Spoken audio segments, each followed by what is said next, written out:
The Persian Empire, ruled by King Darius III, stretched from Egypt to India, seemingly invincible. But from the west came Alexander of Macedonia, a young king with a genius for war and a burning ambition to conquer. After victories at Granicus and Issus, Alexander set his sights on Darius himself. Darius, desperate to defend his empire, spent 2 years assembling a massive army for a final showdown. He chose the plains near Gaugamela, perfect for his cavalry and deadly scythed chariots. The ground was cleared for battle, creating a killing field designed to crush the Macedonians. Alexander, outnumbered but undaunted, led his loyal, battle-hardened troops across Mesopotamia. He knew numbers alone wouldn't decide the day. Discipline and strategy would. As both armies prepared, the world watched, knowing the fate of empires hung in the balance. The stage was set for one of history's greatest battles. 2 kings, 2 worlds, and 1 decisive moment. The road to Gaugamela was paved with ambition, fear, and destiny. As Alexander's army arrived, they saw the Persian host stretching to the horizon in overwhelming force. General Parmenion urged a night attack, hoping to catch the Persians off guard. Alexander refused, declaring, "I will not steal my victory." He wanted a clear daylight triumph to shatter Persian morale and prove his supremacy. While Macedonians rested, Darius kept his army on alert all night, exhausting his troops before battle even began. At dawn, Alexander's men were fresh, the Persians weary and anxious. Alexander spent the day before scouting the terrain and devised a bold plan. He angled his army, advanced his right, and held back his left, creating a flexible formation. A hidden reserve line stood ready to counter any Persian move.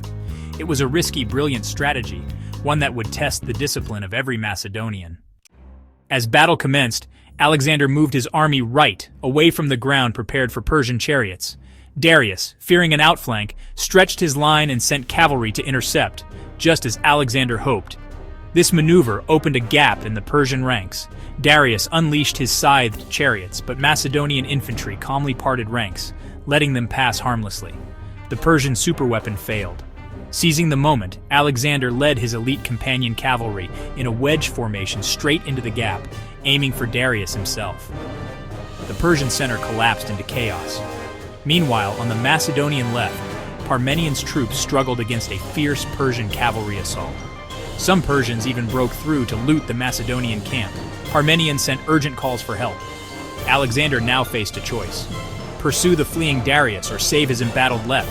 The fate of the battle and 2 empires hung in the balance. Alexander chose his army. Alexander turned his cavalry, smashing into the Persian right and rescuing Parmenion's flank. The Persian army collapsed. What began as retreat became a rout. Darius fled, his empire in ruins. Macedonian losses were light, Persian casualties catastrophic. Alexander's tactics, oblique advance, neutralizing chariots, and the decisive cavalry charge became legendary. The victory shattered Persian power and opened the heart of Asia to Alexander. He entered Babylon as a liberator, inheriting the vast Persian treasury. Gaugamela ended centuries of Persian dominance and began the Hellenistic era. Greek culture and ideas spread across the ancient world. Alexander's triumph at Gaugamela remains a masterclass in leadership and strategy. History was forever changed on that plain. If you enjoyed this video, please don't forget to subscribe.